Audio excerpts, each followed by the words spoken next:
Hey everybody, here's a short little introduction to behavioural finance. This is a field that is interested in certain aspects of human psychology that affect investors' thinking and shapes financial market outcomes. Let's begin with the efficient market hypothesis, or the EMH. This is widely regarded as foundational to modern finance theory. The EMH was posited formally in the 1970s by Eugene Fama, the character shown there. For his sins, he was awarded the 2013 Nobel Memorial Prize for Economic Science. Now, the efficient market hypothesis is built on three key assumptions. The first is that investors are motivated solely by financial self-interest. The second assumption is market rationality, that new information is quickly and accurately absorbed by the market, that is, the participants in the market. The third assumption is informational efficiency. This is saying that this new information which enters into the market is pretty much instantly, reflected in asset prices. In this world, the value of a share, say a share in the stock market, equals the present value of the expected future cash flows rising out of the ownership of that share. You estimate all future cash flows that a company or a stock will generate, and then you discount those back to today's value using a discount rate. Usually it's your required rate of return or the company's cost of capital. Since your estimates will be based on whatever information is available at the time, and since new information is continually being added each day, the share prices will constantly be adjusting based on that incoming information. Now, on the efficient market hypothesis view, since new information arrives randomly, price movements are also therefore going to move randomly as well. This means that no trader can consistently beat the market. In the long run, everyone earns roughly average returns. So, according to the efficient market hypothesis, there's no point in doing what's known as technical analysis, trying to understand the fundamentals of a particular firm and seeing how those fundamentals are not necessarily reflected in the market price at any given moment. That sort of thing is a waste of time on this view. And searching for patterns, sometimes known as chartism, just searching for patterns in the data, not necessarily knowing why they happen, just that there are these detectable patterns that can be used to try and predict what will happen to stock prices in the future. This sort of activity, according to the efficient market hypothesis, is never going to work in the long run. In the long run, you might have some wins, you might have some losses, but on average, everyone's going to be performing roughly the same. So what Eugene Fama's financial advice is just be a passive investor. That means that you essentially buy and hold a range of shares, such as an S&P 500 index fund, and you hold that for a long period of time. You don't constantly try to beat the market, so to speak, because you can't do it according to this approach. Now, starting in the 1980s, economists started to notice something odd. compared to what the efficient market hypothesis would say. They noticed patterns, or what came to be known as anomalies. These were price movements and market behaviour that just didn't align well with what the efficient market hypothesis said. Remembering that the hypothesis posits that stock prices should move randomly and unpredictably. So, for example, it was noticed that rates of return are fairly consistent over certain months. So January to March, then again in June, then again from September to November, the monthly returns are usually negative. And then the other months, they're usually positive. So this is something that seems predictable.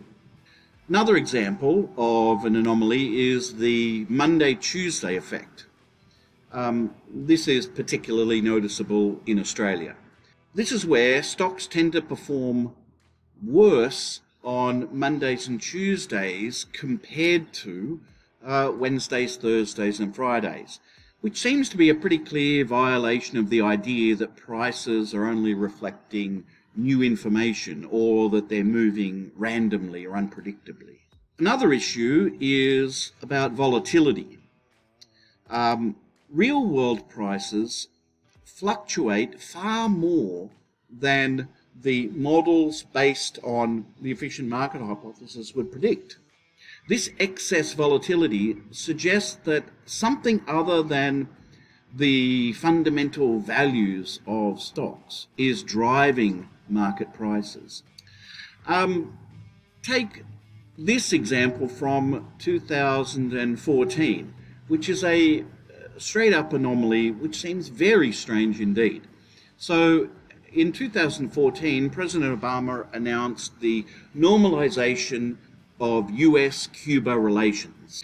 This led to a huge spike in demand for, and thus in the price of, a mutual fund called the Hertzfield Caribbean Basin Fund, which has the stock market abbreviation of CUBA, C-U-B-A.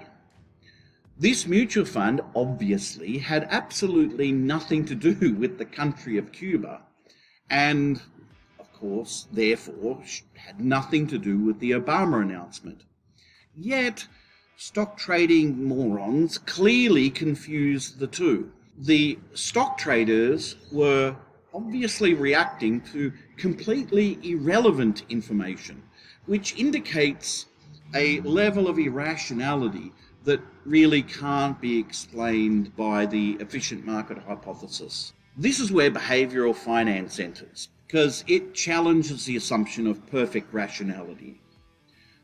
Instead, it acknowledges that traders are flesh and blood human beings. They're influenced by emotions, they're prone to error, and they are often irrationally biased in predictable ways. The roots of this thinking actually go back to the economist John Maynard Keynes. He believed that because the future was radically uncertain, the average investor relies on basic conventions of thought, such as, well, tomorrow will be much like it was today. However, these conventions are fragile because everyone knows they're actually just conventions. You don't really know what the future will hold. It means that vacillating emotions of optimism and pessimism, exuberance and fear, coupled with herd mentality, could take over at any moment. These psychological factors that drive human economic behaviour in uncertain times, he called the animal spirits. This is quite poetic. So if we fast forward to the 1990s and to the 2000s, we get a modern behavioural economist named Robert Shiller, who also won the Nobel Prize in Economic Science in 2013. He's studying stock market bubbles in the 1990s and posited that these bubbles were neither rational nor unsystematic. So he would say something like this. A stock rallies for reasons that are unrelated to its true value. Might be just expectations about the future. People hear rumours and herd behaviour starts to emerge. They see market leaders starting to trade in a certain direction, and people will follow that on the assumption they must know something I don't know. Now, this can create an emotional excitement, or in the words of the former Federal Reserve Board Chairman Alan Greenspan, irrational exuberance. Investors jump in, expecting this trend, it's this upward trend in prices to continue. Right? It's a boom. I can buy now. I know I can sell at a higher price. That leads to higher demand for the stock, which leads to the self-fulfilling prophecy of higher prices. A bubble forms until eventually reality hits home that this is purely speculative trading. It's not based on the underlying value of stocks at all. And at some point, the bubble bursts. Some psychological factors which underlie this that people, who are behavioural economists, now speak about widely are cognitive biases. These play an important role on this view. So, for example, when you make a gain, you might tend to credit this to your skill, intelligence, and your superior judgment. But when you make a loss, you may tend to attribute that to outside forces. You won't blame yourself for it. You say it's bad luck, or it's unforeseen market conditions, or the misalignment of the stars, or whatever. Whatever it is, you don't attribute that to your own lack of knowledge, or your own lack of skill, or your own poor judgment. This is what we call a self-attribution bias. Worse, when you make a random gain in your portfolio, you may take this as confirmation of your ability to predict the future. And you'll simply ignore or suppress knowledge of your failures in the past. Just forget that they even happened. This is a confirmation bias. So you'll tend to ignore warning signs of impending failure, and your overconfidence then feeds into further risk-taking. Now, that's all fine if it's just you, but when it's the average investor, the majority of investors who suffer from these kind of delusional biases, we can eventually see the fueling of price bubbles in the market. Can smart investors correct the market? For example, when irrational investors overestimate and buy certain stocks, pushing up prices, smart traders, the professional traders, they will sell at this time, which can have a countervailing effect on prices. So you get a degree of price stability. But sometimes smart traders can actually make things worse. A smart trader will often try to outguess the irrational crowd who they think will be buying a certain stock in the future because they're idiots. So the smart trader will then anticipate that there's going to be higher prices in the future and therefore buy early in order to sell at the later irrational higher price.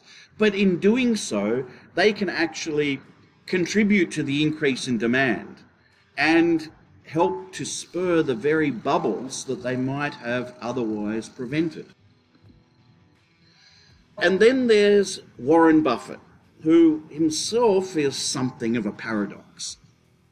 In his view, passive or index investors tend to achieve average returns, but they incur lower costs.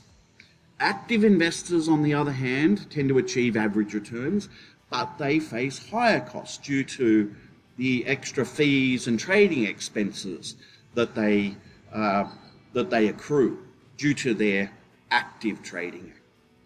So Warren Buffett, his advice to everyone is that it's generally better to be a passive investor. As the efficient market hypothesis says, in the long run, you just can't beat the market. But here's the rub. Buffett himself has consistently outperformed the market. He doesn't take his own advice to you. So from 1963 to 2007, Buffett's firm Berkshire Hathaway delivered a 21.1% return on investments, compared to the S&P's 500's return of only 10.3%. He's well above the market average. He's defying the efficient market hypothesis. How is he managing to do that? Well, according to himself, he focuses on undervalued stocks. That is, those with a low price to earnings ratio that are often overlooked by the market. So it seems that Buffett's strategy really relies on the misjudgments of others and a degree of patience that other investors, the majority of investors, simply don't have. When investors overestimate the potential of companies that are perceived to be good, they push prices too high. And when they underestimate the potential of a company that's perceived in the moment to be bad, they miss opportunities. Buffett, on the other hand, stays patient. So he profits when the market eventually corrects itself. So what have we learned? Well, what we've learned is that markets and the people who are participating in those markets are not perfectly rationally calculating machines. They're not financial terminators. Markets are ecosystems. They're shaped by hope, fear, confidence, overconfidence, doubt, all of the attributes of the normal flesh and blood human being. Behavioural finance helps us to understand this human side of investing. And that may be the most valuable insight of all.